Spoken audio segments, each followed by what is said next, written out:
BRS సర్కార్ ఉన్నప్పుడు KTR పట్టుకొచ్చిన formula ఈ రేసును సర్కార్ మారంగానే తీసేసారు. అందులో అవినీతి జరిగింది. దీని మీద విచారణ చేయాలని పట్టు కూర్చుంది. మే నెల 28 తారీఖే విచారణకు పోవాలి కానీ అది వాయిదా పడే అయిపోయింది. ఇప్పుడు మళ్ళా పిలిచిరట కేటీఆర్ ను విచారణకు.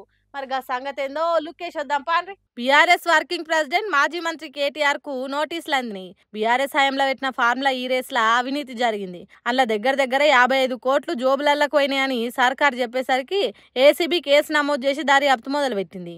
ఇంట్లో కేటీఆర్ ను A1 గా, అప్పటి మున్సిపల్ శాఖ కార్యదర్శి సీనియర్ ఐఏఎస్ అధికారి అరవింద్ కుమార్ ను A2 గా, హెచ్ఎండిఏ మాజీ చీఫ్ ఇంజనీర్ బిఎల్ఎన్ రెడ్డిని A3 గా ఏసీబీ ఎఫ్ఐఆర్ రాసింది. జనవరిలో వీళ్ళని విచారించి కొన్ని ప్రశ్నలు అడిగిర్రు. ఇక అది ఆడికి ఆగిపోదు కాబట్టి మళ్ళా మే 28 తారీఖు రావాలని చెప్పిర్రు. కాకుంటే అప్పుడు కేటీఆర్ అమెరికా పోయినందుకు ఈ నెల 16 తారీఖు మళ్ళా విచారణకు రావాలని నోటీసులు ఇచ్చింది ఏసీబీ. అయితే ఈసారి మాత్రం కేటీఆర్ ఒక్కనే విచారణకు పిలిచిరట. మరి ఈ విచారణ తర్వాతనైనా తేల్చుతారో అవినీతి అయ్యిందని, లేకుంటే మళ్ళీ విచారణ వేస్తారో తెలియదు కానీ దీని మీద మాత్రం గులాబీ పాటోలంతా గర్రు గుర్రన పట్టిర్రు. కాంగ్రెస్ సర్కార్ కావాలని ఇట్లా చేస్తుంది, ఉన్నది లేనట్టు చెప్పి కేటీఆర్ పతారం తీసేద్దామని ఈ కుట్ర చేస్తున్నారు అనుకుంటా అగ్గి మీద గుగ్గిలం అవుతుర్రు. మరి ఈ విచారణ తర్వాతనైనా ఫార్ములా ఈ రేస్ గురించి ఎసొంటి నిజాలు బయట పెడతారు, ఏం తెలుస్తారు అనేది 16 తారీఖు తర్వాతనే తెలుస్తుంది. ఇక బండ్లకు పెట్రోల్ కొట్టిస్తే నడుస్తాయి, కార్లకు డీజిల్ కొడితే నడుస్తాయి. ఇప్పుడు ఇక పెట్రోల్తో నడిచే కార్లు కూడా వచ్చినాయి. ఇప్పుడు అంటే కాలం మారుతున్న కొద్దీ ఉన్నాయి కానీ అంతకు ముందు జమానాలో రిక్షాలు ఎడ్ల బండ్లే ఉండే కదా. ఇప్పుడు ఏడగా అనొస్తలేవు, ఏడనో పోతానో అప్పుడప్పుడు దర్శనం ఇస్తాయి. ఇగో గట్లనే ఓ రిక్షా కానొచ్చింది. కాకుంటే అది మనిషి కాళ్ళతో దొక్కితే నడుస్తలేదు. ఏంది మైండ్ పోయిందా ఈ పిల్లకి అనుకోకుర్రి.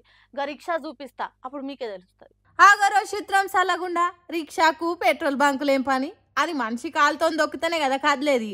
ఇంట్లో ఏం కొట్టిస్తుండు అని చూస్తే ఆయిల్ అని తెలిసింది. ఏందే కాక గా రిక్షాలో ఆయిల్ కొట్టిస్తున్నావు అని అడిగితే ఇగో అస్సలు కథ చూపెట్టిండు. చూసిర్రా, ఆ రిక్షాకు మోటార్ బిగించిండు. దినాం దాని మీద బస్తాలు మోసుకుంటా కూలీనాలు చేసుకొని బతుకుతాడట ఈ కాక. ఎప్పటికీ పానం మంచిగా ఉండదు, పని చేయకపోతే ఇల్లు గడవదు కాబట్టి అలసిపోయినా కాళ్ళు గుంజినా మోటార్ ఆన్ చేస్తే కథమిగ అదే నడుస్తుందట. కాక కాళ్ళకు పని తప్పుతుందట, ఓపికన్నంతసేపు దొక్కుతాడట. కాలు గుంజితే మోటార్ ఆన్ చేసి బస్తాలు మోసుకొని పోతాడట. బాగుంది లే పెద్ద మనిషి ఆలోచన. అగో చూసిరా, మోటార్ ఆన్ చేయగానే ఎట్లురుకుతుందో గిర్రని బండి లెక్కనే కాదులుతుంది. అయితే గిట్లనే బంకులకు పెట్రోల్ కొట్టియనికి వచ్చిన అన్నకు ఇది చూసి చిత్రం అనిపించి వీడియో తీసిండు. ఇది ఇప్పుడు సోషల్ మీడియాలో చక్కర్లు కొడుతుండేసరికి చూసినోళ్ళంతా వావ్ వాట్ అన్ ఐడియా, ఉపాయం ఉన్నోడు ఉపాసం వండడంటే గిదే కావచ్చు, టాలెంట్ ఎవడి సొత్తు కాదని నిరూపించినవే కాక ఈ వాటే టెక్నాలజీ అనుకుంటా కామెంట్లు చేసి కాక పనితనాన్ని మెచ్చుకుంటారు. బాగుందిలే ఐడియా, మీకు కూడా పనికొస్తే వాడుర్రి ఈ టెక్నాలజీని. ఏమంటారు?